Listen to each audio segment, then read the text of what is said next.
Sehingga sampul buku Kristen pun harus nyuri dari bahasa Quran. Tuhannya Islam pun harus diambil masuk ke kitabnya Kristen. Al-Quran ini mau hukum-hukum apa yang Anda tahu cari di dalam? Warisan, pernikahan, tata negara, kemasyarakatan, apalagi pernikahan, pendidikan, politik, ekonomi, semua lengkap. Sementara di kitab saudara syarat nikah aja kagak ada. Ayo, jadi gak bisa Anda hanya bermodalkan congor membahas tentang Al-Quran. 3 poin ini sudah saya katakan kepada saudara, tak ada yang menyentuh esensi kebenaran. Saya hanya minta kepada saudara saya nih, saudara Nathan, tolong tunjukkan korelasi antara ajaran Yesus dengan ajaran Kristen. Itu aja. Konsen di situ, konsen. Nanti saya bantu untuk menyadarkan Anda bahwa Kristen itu ajaran barat dan tidak ada hubungannya sama sekali dengan Yesus. Tak ada hubungannya sedikit pun, kecuali menggenapi nubuatan tentang nabi-nabi palsu yang dijanjikan sebagai penghuni neraka oleh Yesus. Itu ada, itu tepat, itu Kristen, dan tak ada yang lain. Hanya Kristenlah yang dinubuatkan Yesus sebagai penghuni neraka, dan saya bisa buktikan malam ini. Demikian.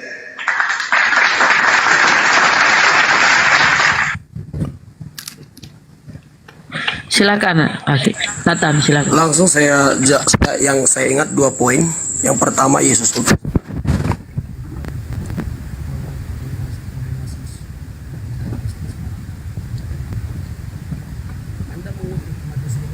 Kecil lagi suaranya, kenapa tuh? Kecil lagi bang, kecil. Iya, kecil lagi. Nah, lanjut, bagus. Bagus. Halo. Silakan. Ya, kedengaran bang, silakan. Oke. Saya mengutip yang Anda kutip dari Matius 15, dikatakan aku diutus hanya kepada domba-domba yang hilang dari umat Israel. Apakah Yesus utusan? Benar, kita setuju. Sampai detik ini orang Kristen akui Yesus diutus yang berasal dari Bapa, keluar dari Bapa itu utusan. Roh Kudus juga utusan. Sang Firman utusan. Roh Kudus, makanya Bapa lebih besar daripada Yesus. Yesus mengakuinya. Sesuatu yang diutus pasti lebih kecil daripada yang mengutus. Tapi bukan berarti yang diutus bukan satu hakikat dengan yang mengutus. Tergantung yang mengutus siapa, yang diutus siapa. Sampai di situ ya. Dia katakan, jawab Yesus, aku datang hanya kepada domba-domba yang hilang dari umat Israel. Ayat ini terjadi kepada perempuan Kanaan. Perempuan Kanaan itu dianggap kafir. Orang Yahudi yang Anda sekarang ini juga adopsi di luar Islam itu kafir. Orang Yahudi yang pertama melakukan itu. Di luar Israel itu kafir, termasuk orang Kanaan. Dan memang itu sudah terbiasa kepada Yesus Kristus. Sudah dari sejak kecil ajaran itu ada pada diri Yesus. Di luar Israel itu adalah kafir. Dan dia mengatakan ini kepada perempuan Kanaan ini, karena bukan orang Israel asli, udah campuran. Dan dia berkata, aku diutus kepada domba-domba yang hilang dari umat Israel. Ini tidak ada masalah. Sampai di sini tidak ada yang salah. Tapi kalau Anda mengutip ini, Anda membuat jadi ayat-ayat polemik, mengatakan bahwasanya Yesus tidak layak untuk bangsa lain, hanya kepada Bani Israel, Anda keliru. Mohon maaf, ini yang saya katakan. Anda mencoba menafsir Alkitab tanpa Anda memahami isi Alkitab tersebut. Di ayat sebelumnya itu adalah perempuan Kanaan yang bukan Israel memohon, anak Daud kasihanilah aku karena anaknya menderita dan kerasukan setan. Kemudian Yesus berkata, aku bukan diutus untuk ente. Kemudian bahkan dikatakan di sini anjing, dia dikatakan anjing. Kata perempuan itu benar, tapi Yesus menjawab, ayat yang ke-26-nya dalam Matius 15. Tapi Yesus menjawab, tidak patut mengambil roti yang disediakan bagi anak-anak dan melemparkannya kepada anjing. Bayangin, wanita ini disebut anjing lagi.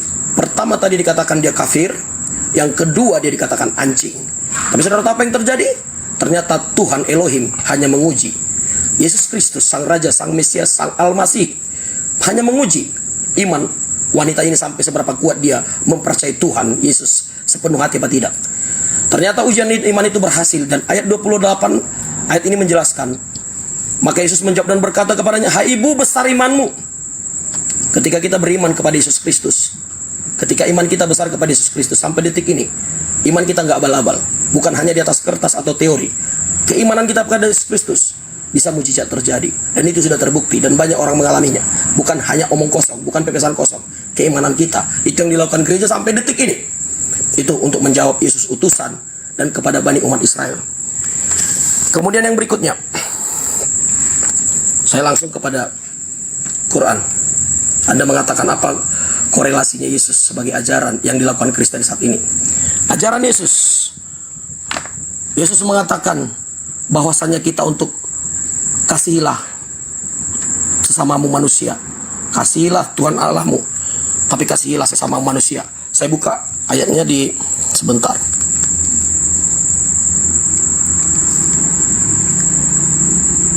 Ya, mohon maaf sebentar saja. Kolerasinya Bang ya, ingat pertanyaannya Bang Zuma. Kolerasinya oke. ajaran Kristen dengan apa yang disampaikan Ya, Yesus. ajaran dengan korelasinya ya. Dalam Matius 54 dikatakan, ayat 43, kamu telah mendengar firman, kasihlah sama manusia, bencilah musuhmu. Ini berbicara Taurat, ayat 43. Karena memang Taurat itu hanya untuk etnis kesukuan. Makanya Taurat itu memang hanya diperhususkan, seperti saya katakan tadi.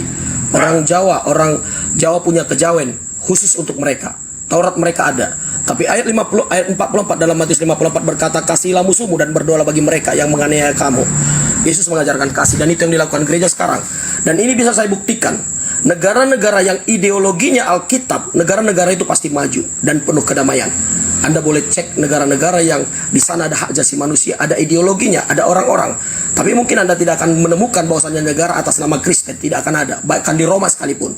Tapi di sana orang-orangnya telah ada firman Tuhan, ada ideologi, ada kasih dalam dirinya.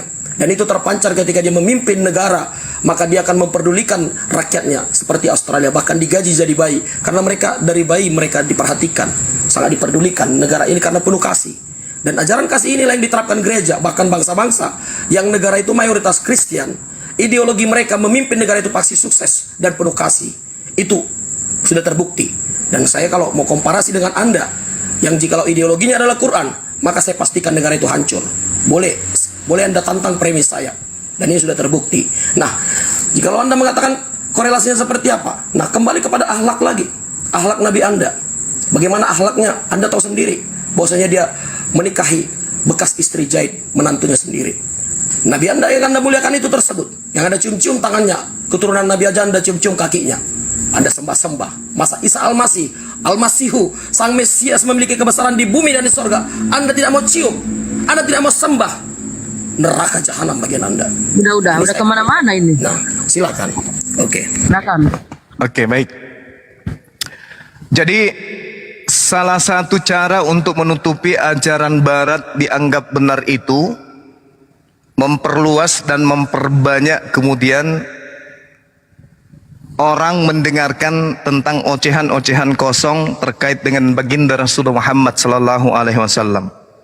Tapi kalau kita urai berdasarkan ajaran Kristen, tak ada ajaran di atas muka bumi ini yang lakunya seperti hewan kecuali agama Kristen secara universal. Bukan hanya oknum pembawanya tapi seluruh penganutnya. Nanti kita bahas itu. Yang pertama adalah Yesus Anda akui sebagai utusan. Justru karena pengakuan mulut saudaralah cerminan bahwa Anda itu bukan pengikut Yesus. Murid-murid Yesus mengakui Yesus utusan tok. Tak ada neko-neko, tak ada masuk ke sinagoge nyembah anak Maria, tak ada. Antikristus itu, Bung, mengaku dengan mulutnya Yesus itu rasul, utusan, tapi prakteknya dituhankan. Itu antikristus. Oke, makanya Anda susah menghubungkan antara ajaran Kristen dengan Yesus, susah. Ajaran Islam dengan Yesus justru nyambung. Ajaran Kristen dengan Yesus tak nyambung. Ini kasihan ya, kasihan. 1 Yohanes 2 nomor 22. Siapakah pembohong itu? Bukankah dia yang menyangkal bahwa Yesus itu adalah utusan, Mesias, Kristus? Itulah antikristus, yaitu yang menyangkal Bapa maupun Anak. Nah, sekarang Anda mengatakan Kristen mengakui Yesus itu utusan, tapi faktanya Anda sepanjang bernarasi Yesus Tuhan. Berarti pembohong. Siapakah pembohong itu? Pembohong itu lain di mulut, lain di praktek. Yesus Rasul, Bang Suma. Ke hari Minggu kita intip ke hari Minggu. Hari Minggu kita intip ke gereja, siapa yang disembelih sana? Yesus. Ini memalukan ini. Ini ajaran yang jelas-jelas dipresetkan ajaran Yesus. Tapi memang tidak apa-apa karena itu sudah dinubuatkan. 1 Yohanes 2, 18, 19. Anak-anakku, waktu ini adalah waktu yang terakhir. Seperti yang telah kamu dengar, seorang antikristus akan datang. memang mereka berasal dari tengah-tengah kita. Farisi yang kubilang tadi yang mendirikan agama Anda itulah yang dimaksud. 1 Yohanes 2 nomor 22 nomor 23. Siapakah pendusta itu? Bukankah dia menyangkal bahwa Yesus itu adalah Kristus? Dialah itu antikristus itu, yaitu dia yang menyangkal baik bapak maupun anak. Sebab barang siapa menyangkal anak, ia juga tidak memiliki bapak. Barang siapa mengaku anak, ia juga tidak memiliki bapak. Nah, sekarang permasalahannya adalah orang-orang Kristen ini mengajarkan dirinya sebagai ajaran kasih. Kasih apa? Kasih yang mana? Memberikan Indomie, menjajah gitu, merampas rempah-rempah dengan mengatasnamakan ekonomi, dengan mengatasnamakan politik, tapi membawa ajaran Kristen. Itu maksudnya ajaran kasih. Setelah berhasil diusir, wah pura-pura cuci tangan. Oh, kami ini adalah ajaran kasih. Yeay. Kuburan 40 jiwa korban ada di seluruh Indonesia. Dan agama yang dibawa adalah Kristen.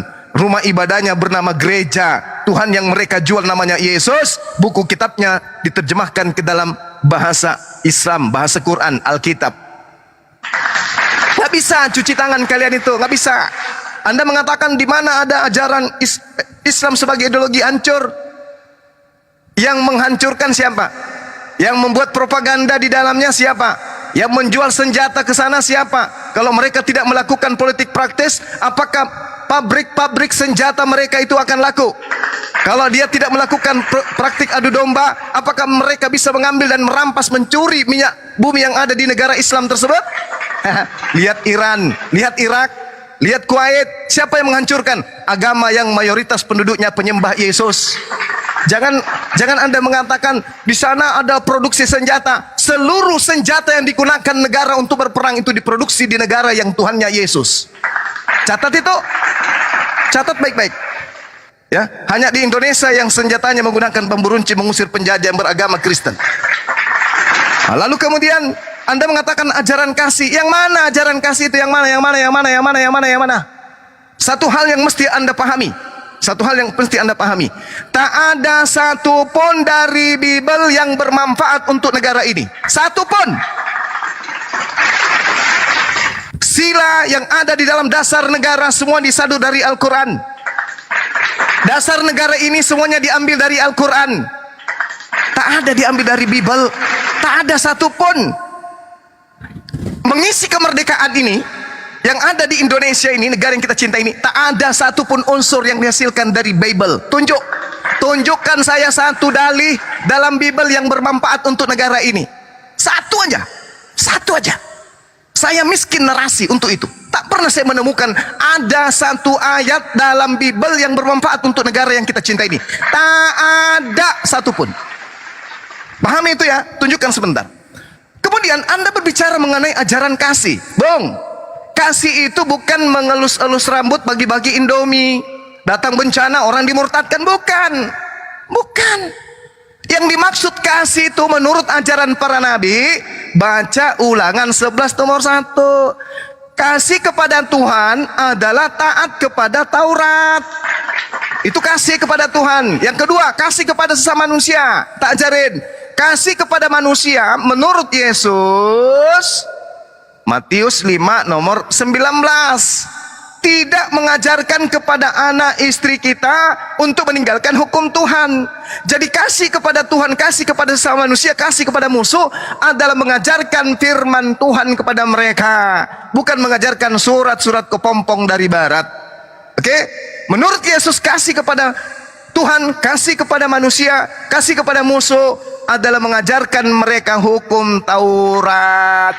Matius 5 nomor 19, Yosua 22 nomor 5. Jadi jangan Anda menjual kasih. Kasih itu adalah kasih bencana. Ada bencana turun, injilin orang, murtadkan orang, ngumpulkan orang gila, diobatin, begitu sembuh sedikit dibaptis. Itu bukan kasih itu. Yang terakhir, Anda mengatakan akhlak. Akhlak baginda Rasulullah Muhammad sallallahu alaihi wasallam menikahi menantu. Nah, inilah kalau otak cuplis. Mana ada Rasulullah menikahi menantu? Zainab itu adalah istri dari Said. Said bukan anaknya. Said bukan anaknya.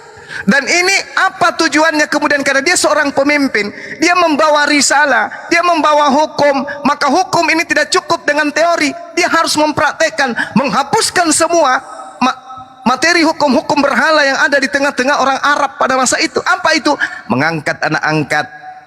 Begitu anak angkatnya dianggap sebagai anak angkat, tidur bersama, makan bersama, mandi bersama, padahal bukan mahram.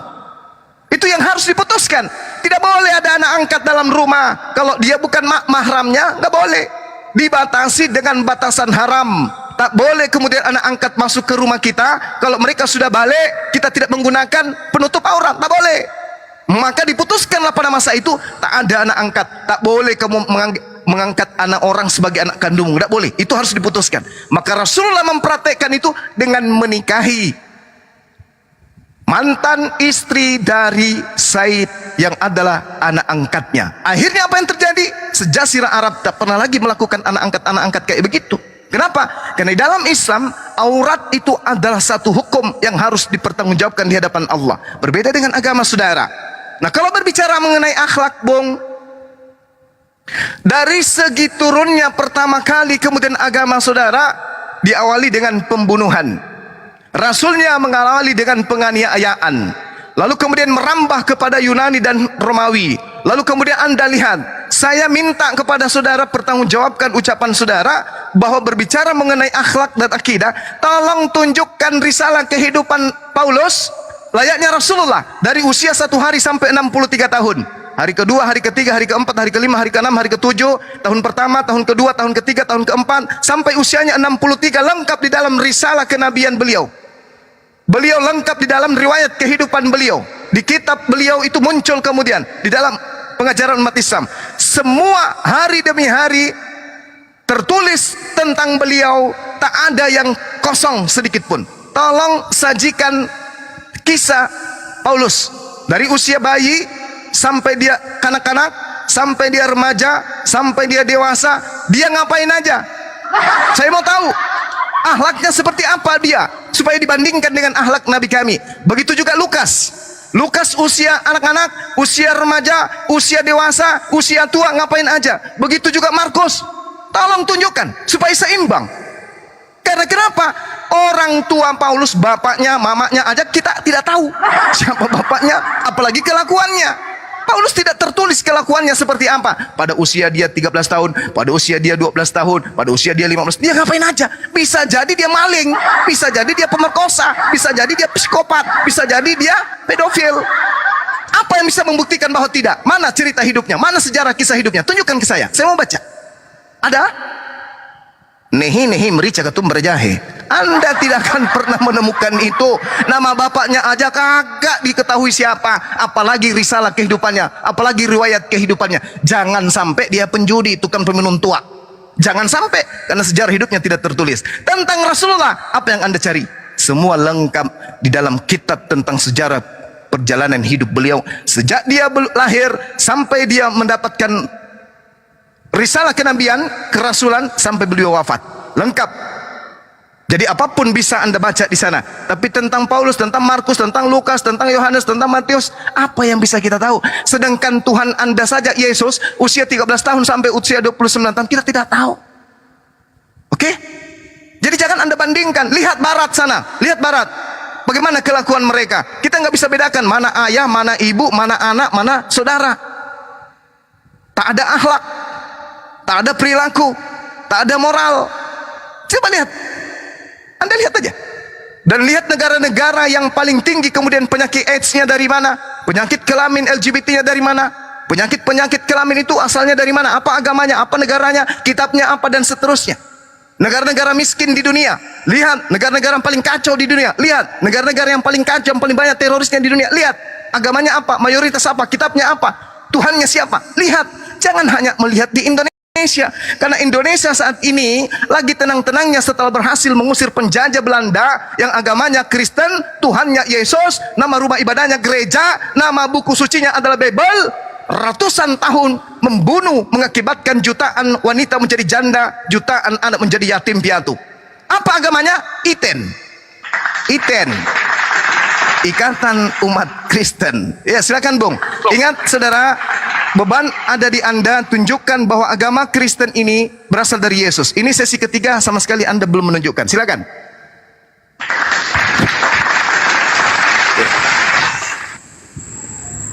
Oke. Apa suara saya kedengaran?